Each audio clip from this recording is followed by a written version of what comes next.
Who are these people? We featured this guy at least over a year ago. Very short clip that we pulled. We're going to watch that clip again, by the way, Okay. just to give you guys a little taste of his rantings. But this is Yedoye Travis. He's an actor, comedian, writer. He did a YouTube show that was based on anime, which I think is no longer, like, I think they thing? basically disbanded. So Okay. but that's how I first came to know of him. Mm. And I know, and I do follow him on Twitter and Instagram, and I do know him to be somewhat political. I would argue he's definitely left leaning in terms of, kind of calling out the establishment in terms of capitalism, and more especially right now, in terms of what happened in Palestine. He's very pro-Palestine. And, so he, not often, but he will definitely make his thoughts known, at least on Instagram. That's where he's most prolific in the social media space.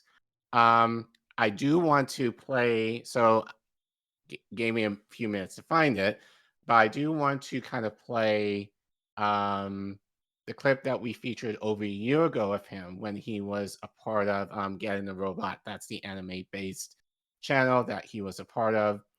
And the segment that I'm going to show you is based on his analysis of Attack on Titan. Those of you who watched that show, I've not watched Attack on Titan at all. So even though I do like anime, but I do want to play a little bit of, some of his analysis on the thing. And I loved, when I watched it in particular, I loved what he brought in terms of the capitalist themes that are in the show and how it relates to, our current administration, which I thought was all funny, but also very poignant. So, so if you don't mind playing that clip for us, just to give you guys a taste of Yedoye in action, and then we will continue. The Wall Society portrayed in the first few seasons of AOT later Go ahead. Yep. Revealed to be called Paradis by the citizens of Marley is just so overrun with terror that it's really difficult to give an objective assessment of quality of life in a controlled setting. From the first episode, all we really know is that allegedly the last known survivors of humanity are living in an enclosure that consists of 3 concentric walls, Wall Sina, Wall Rose, and Wall Maria, that have managed to avoid attack by the Titans for about a century, which is great because if they were to attack, you definitely would not want to live in, oh, they attacked. Okay, well, now that that's happened, let's talk about how this society is structured from an architectural standpoint. So, obviously, 3 walls means Paradis is broken up into 3 distinct interiors, each with its own populace, and I think it's safe to say, given the abundance of naked, sexless demons walking around outside, it's probably safe to assume that the outer wall is the least desirable place to live, followed by the interior of Wall Rose, and then Cena is just like 24/7 brunch and for Joe Biden as president, and people act like polite drone strikes will somehow save the Middle East. Sure. Well, funny enough, I think he that was published well over a year ago, way before, I think maybe even 2 years ago, way before this assault in Gaza right now. So the fact that you kind of mentioned that toward the end of that. So, so like I said, this was featured on the channel Get in a Robot. They are no longer produce anything there. I think they disbanded, but you can still watch their content there. So highly recommend that you check that out if you're a fan of anime, and if you want to check out a little more of what Yedoye had shared. You've never watched the show? So Attack on Titan? Yeah. No. So is the article kind of like in the same vein, like on the topic, or like on Attack on Titan? No, not on Attack on Titan at all. But this he's been like, every once in a while he'll kind of say something very not cryptic but very short, just being like, Yeah, throw it in Capitalism there. sucks. Especially among Democrats, it's just like Democrats suck, that kind of thing. So I think this article he wrote just kind of, actually he says it like he was working on something else, but I guess he had a lot on his mind, so he decided to write this Substack instead. Okay. So he wrote, this vibe deserves to die, and I hope it burns in hell. So what's the vibe? You can probably guess what vibes he's talking about because we mentioned it on the show Right. before. But I love to hear. But we're gonna read to see what Yedoye thinks of that. So here we go. As usual, I feel the most inspired when I'm supposed to be writing some other shit, but I'll forgive myself for adding a little bit more stress to the latter half of my day. My feeling today and in general is that the vibes have been too good for too long and this shit needs to end. And I'm sure that sounds insane coming from me, a known hater, in a time where there are so many things to hate, but I look around every day and I feel like, in spite of everything, we all remain committed to the illusion that everything is fine. And as bad as it all is, I am not only referring to simultaneously the most documented and most ignored genocides of all time in the Congo, Palestine, and Sudan, or the global rise of fascism, or the fact that 2024 is now the third hottest year on record in a row. Yep. I'm referring to the fact that, broadly speaking, we have a culture of keeping our feelings about these things to ourselves in the interest of preserving a superficial vibe that is slowly killing all of us. I've been saying for over a decade we're gonna it's not that serious ourselves into the apocalypse. And unfortunately, that is exactly what seems to be happening. And I wonder when it gets serious enough that we actually decide to be fucking for real with ourselves. I've been a stand-up comedian for going on 13 years, and I've watched us go through so many trends as an industry that I've only grown more suspicious of the avenues through which we've been expected to build our careers.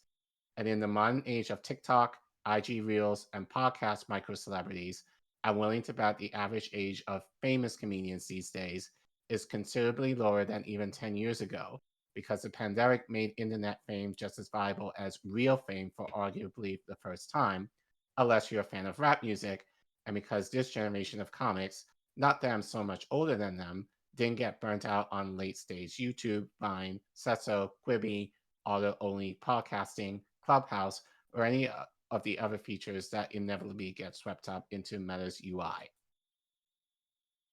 What all of these things have in common is a supposed democratization of art, all while seemingly have no handle on what democracy actually is. And I think based on, can you zoom in, please? Thank you. And I think based on all the cries about saving democracy by voting for someone who, like her or not, was handed the nomination without any of our consent, and is actively committing genocide, I would argue many of us don't know what it means either.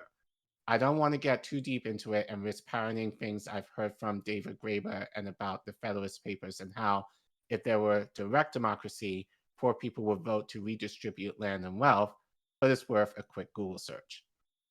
The point I'm building toward is that as the years have gone on, I've watched the world get worse and worse, hotter and hotter, closer and closer to asynchronous societal collapse, and in the midst of all of this, artists, who we all seem to acknowledge have some role to play in whatever revolutionary quote-unquote headcanon we've adopted, have been regularly enticed by entertainment industry vultures who technically acknowledge that the game we've been playing up till now has been fucked up, shady, rigged against us, and all sorts of similar platitudes. And these vultures are offering us a way out by taking a chance on their platform, app, product, whatever. This has left us with a landscape where the people who make it are even the ones who don't see for the grift, who have to drive to grift right back and become glorified social media marketers who do comedy on the side. Yep. Sounds very familiar, even in the media.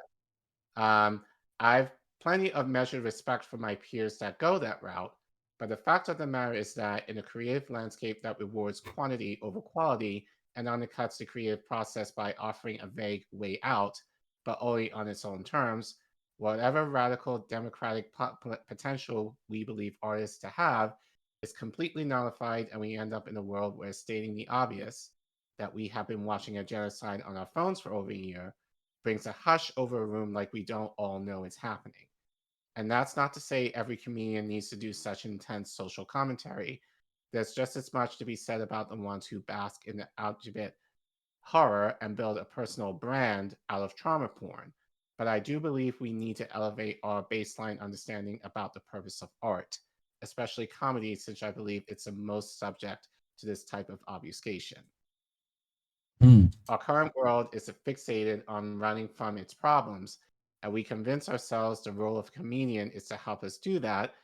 So we hate the ones who see the world for what it is and put all of our weight behind the ones who put hour-long crowd work special threatening women in the audience with sex.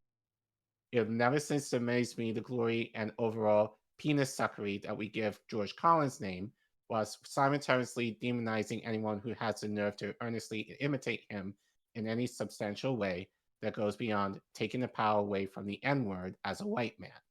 We love the part that tells it like it is, but we hate the part that reads critical theory and knows what manufacturing consent means.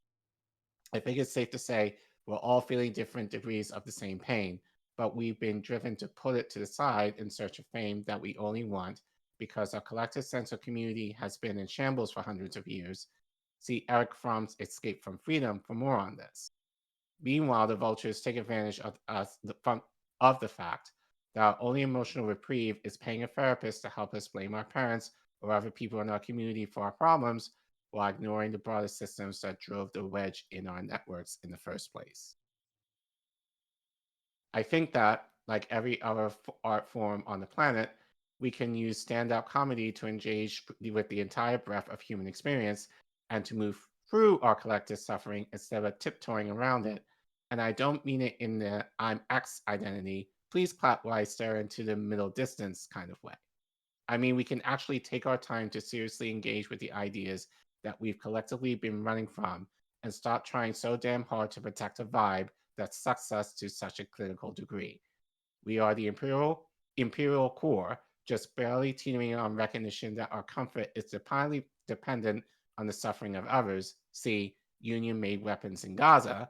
And while I don't believe it will necessarily fix anything, I do believe that political and creative imagination are part of the same mechanism, and that maybe if we can apply the same critical thinking that Seinfeld's dumbass applied to Pop-Tarts, we can at least envision a world that is actually worth living in.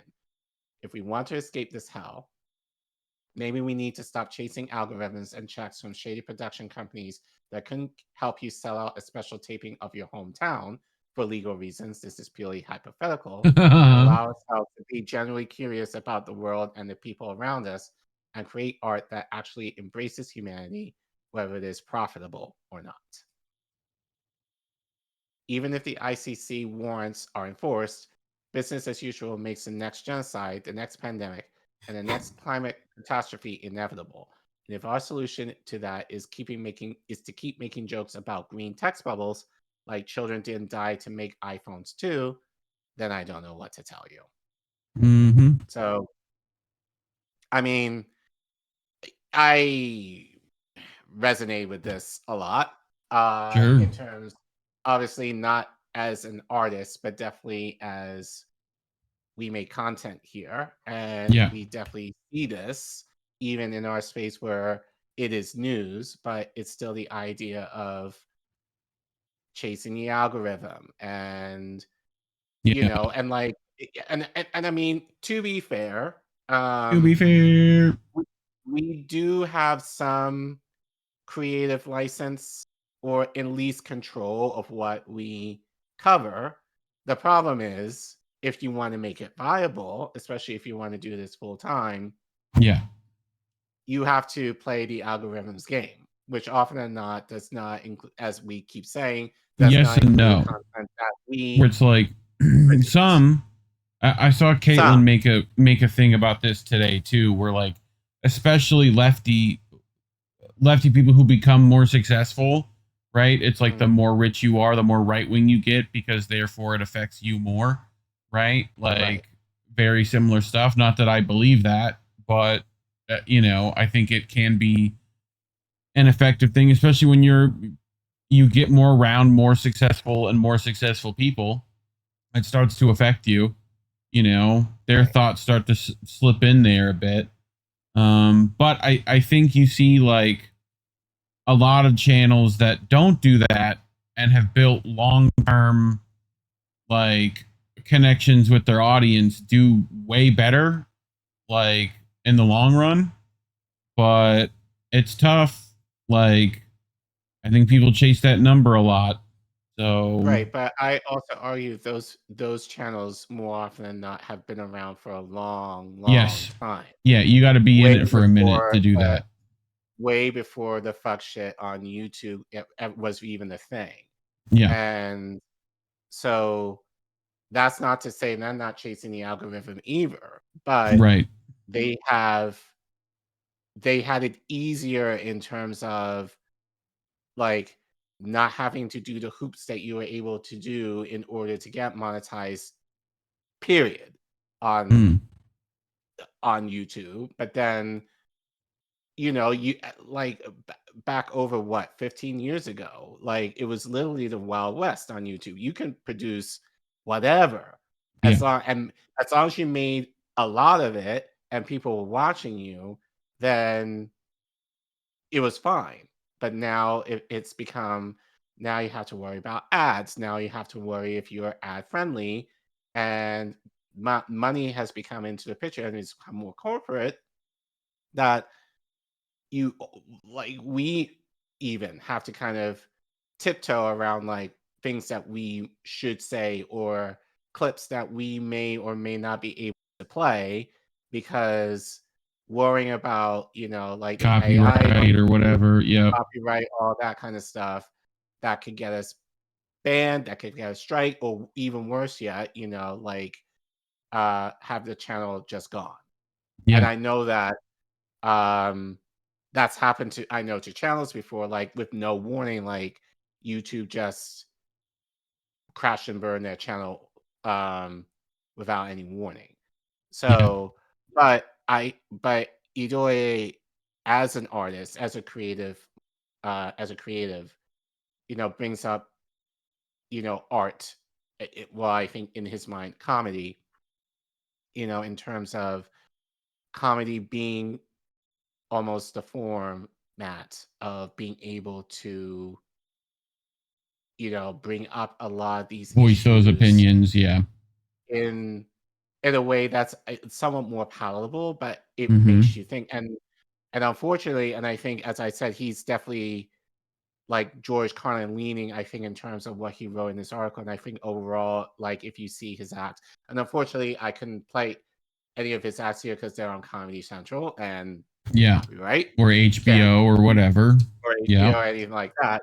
But you know, but you heard what he says. He's not like the typical comedian that we see today that kind of goes into like sex and drugs and all that kind of stuff. You know, like He he did that actually, too, but he I'm also had sure a he does that, but conscience even to in the where, way, but in the delivery, that even like you could tell in the article, or even with the clip that we watched before, like it reads more like an an essay in terms yeah, of, a you know, sermon like usually from right, him. right, So, but especially like his in later terms of specials, right, you know. but like he so but that kind of thinking, which I felt like was popular in the 90s, like early odds. You Well, it know, was that's what you saw a lot of that partially the comedy be. Yeah, counterculture was thought, like rational right, thought was like deemed, you know, you're like going against the norms and the counterculture and any of that stuff. Like that was right, frowned upon at that point. So a lot more comedians were doing that then, right. you I know. just feel like, you know, not to say like during the 90s, like they weren't raunchy, you know, like I think of Yeah, someone like Andrew Dice Clay, who was, that was his thing. But yeah, like I more commonly, at least the comedians that I watch, they might use being raunchy as maybe the hook, but like they go a little deeper Well, beyond the Pryors, the Carlins, I mean, there's always been someone out there. There's comedians now. I play them on, you know, boats where like they're spitting stuff out too, but like you got to look for them. Yeah, they're not as popular, and Mm-hmm.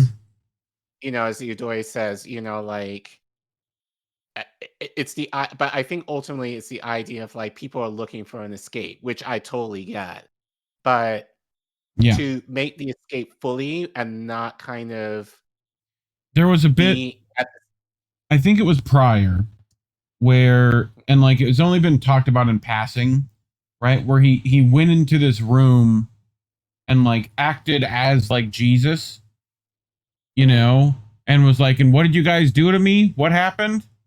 Right? And it's like, how about the kids? Are the kids doing okay? Like, you know, is the world still good? And just like eventually it just turned into screaming, and like he walked out of the room.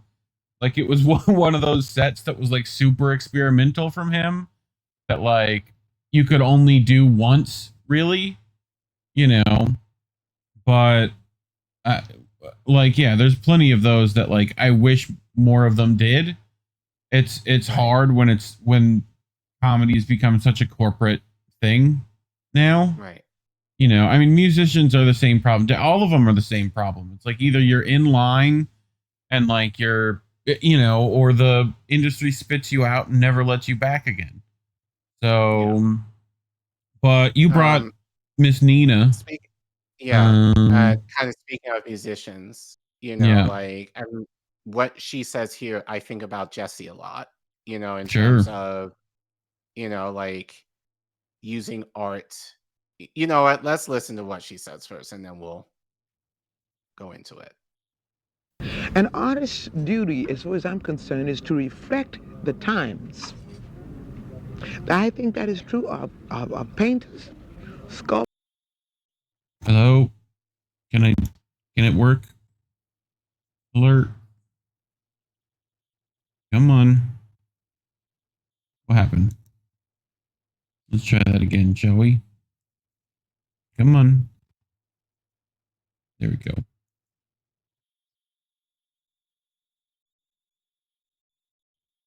Play full screen. An artist's duty, as far as I'm concerned, is to reflect the times.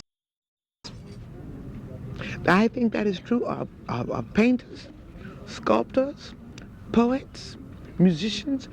As far as I'm concerned, it's their choice. But I choose to reflect the times and the situations in which I find myself. That to me is my duty.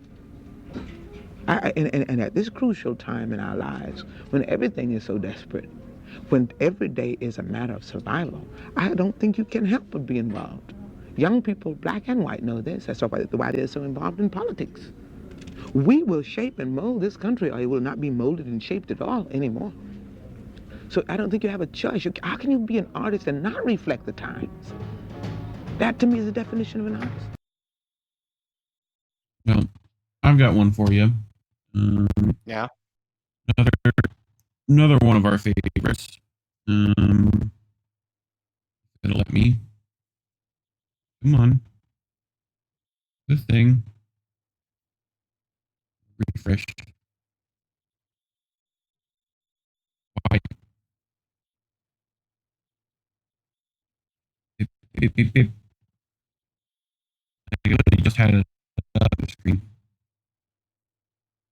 There we go. We're getting there. Computer not happy with me. Come on. Do the thing. Okay, we loading. We spinning. We doing the things. We're closing messages. Hopefully. And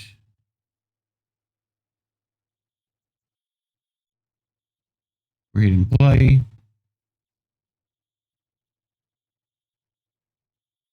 And hopefully full screening at some point in the near future.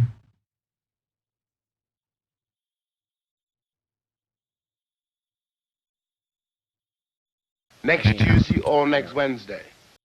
All the wretched of the earth. In one way or another. Next Tuesday or next Wednesday. Will destroy the cobblestones in which London and Rome and Paris are built. The world will change, because it has to change. And the Pope will die, because the church is a criminal church. The party is over. That is what is going to happen.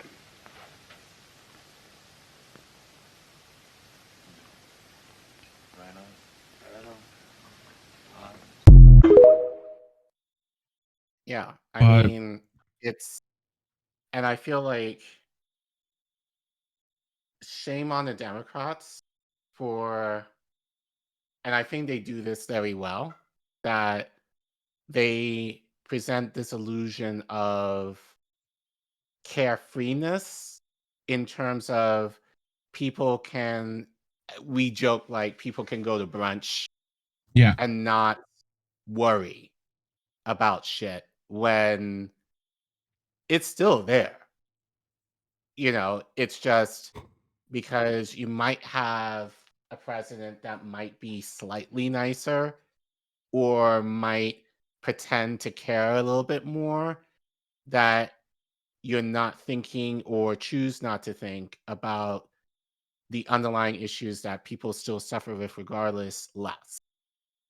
And then when the big bad Republican is in office, those issues are somewhat, or the illusion is they're more magnified when they're not really, well, depending, but you're just building upon the issues that have always been there.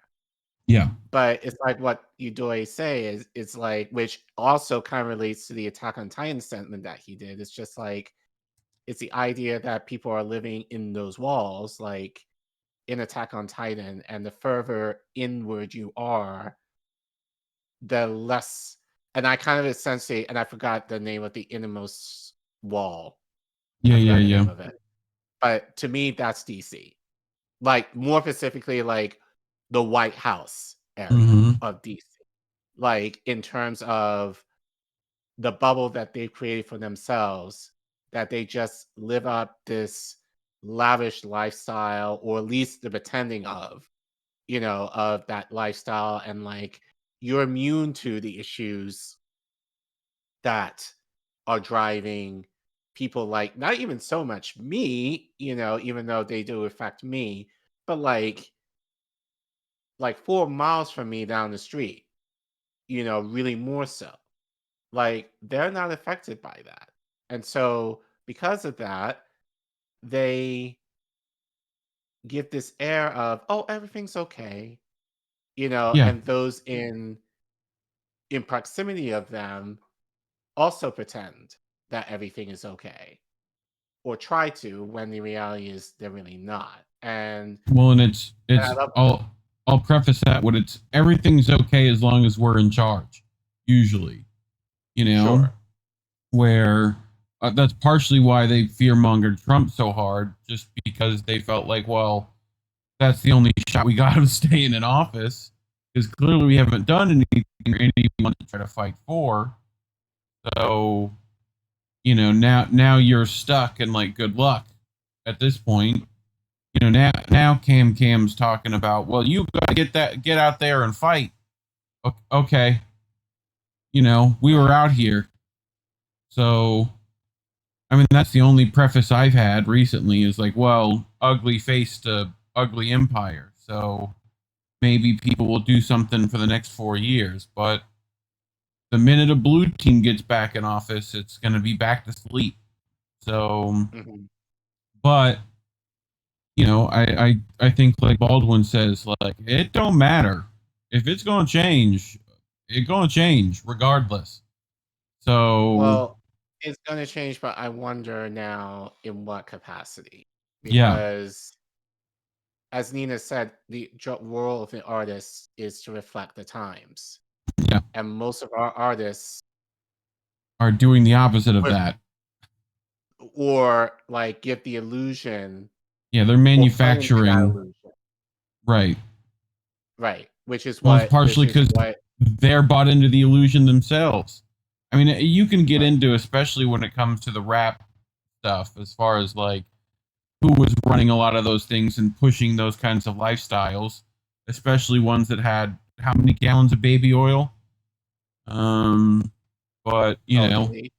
yeah, like, But even like honestly, like with the seeming beef between Kendrick and Drake, like yeah, it's a bit it's manufactured like, there okay, too, but like who cares? Like, yeah, no offense to anybody who's into Kendrick or Drake or whatever, no offense, Yeah. but at the end of the day, who gives a fuck? Like, I don't care about these yeah, bigger like shit's happening than seeming that. that like they have. No offense. Just to create a buzz in order to sell records. Like, we got some mad shit going down, in their case, in the hood, that you're not necessarily talking about, even Kendrick, to a degree, Mm-hmm. So, and you can make the argument Kendrick is one of the better rappers currently right now. Yeah. So, There's a few out there talking about those struggles, so. right, but it's still the idea, and again, I have to go back to Jesse. Jesse doesn't play into all of this kind of capitalist, like illusionary, like bullshit with sex. Like you guys. I was talking about him. I was talking with him the other day about like a lot of rappers have those songs that are just flexing, right? Mm-hmm. Like I've got my rollies, and I've got I'd love to see what a flex song from Jesse would look like. Like, what would he want to flex like that?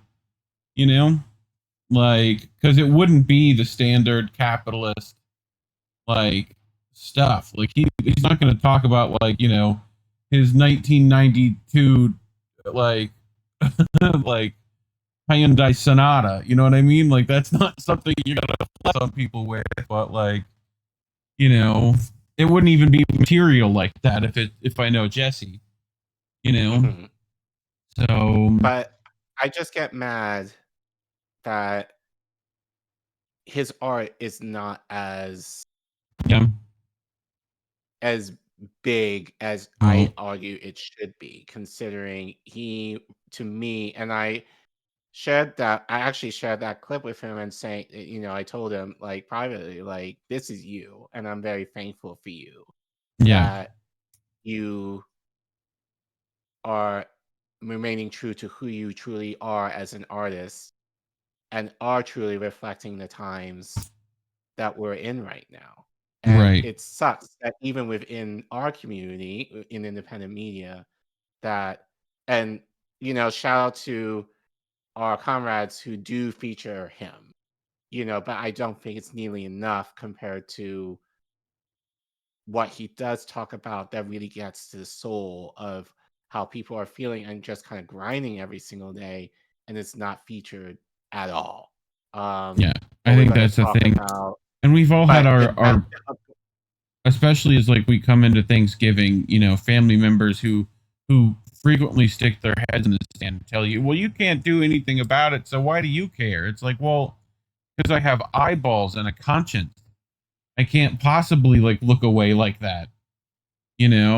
Like I can't possibly live in the nice positively like painted room that you locked yourself in, like that's not positive thinking to me.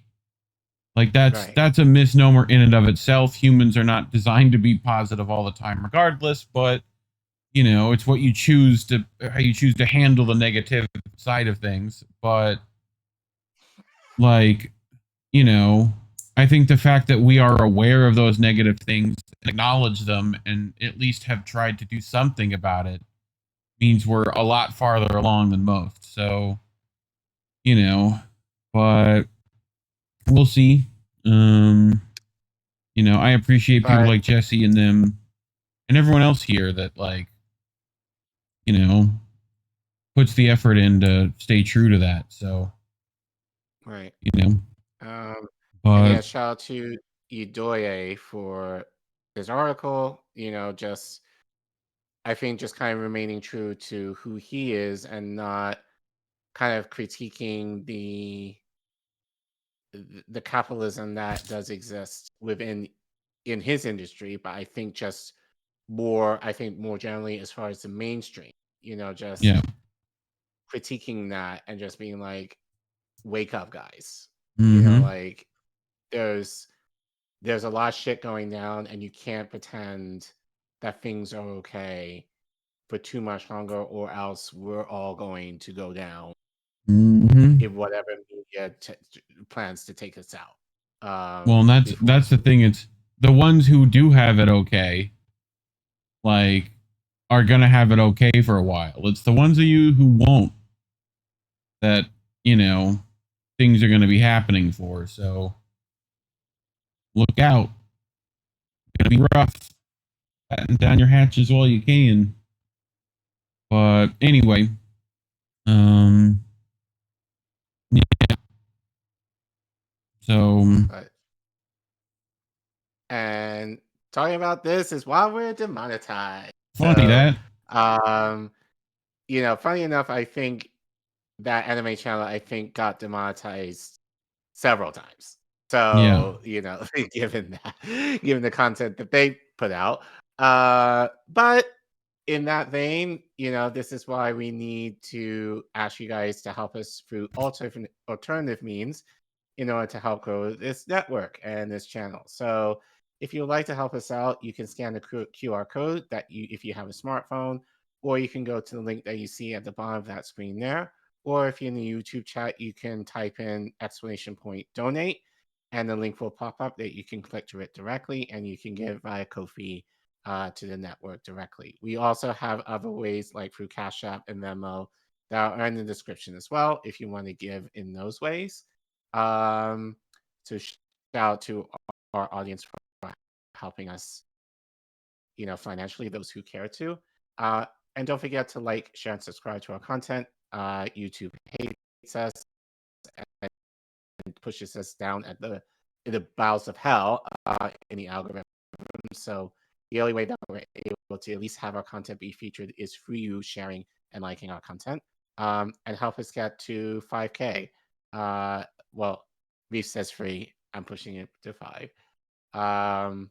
You know, just so that we're able to continue making content like this. And we appreciate you guys, and thanks for watching.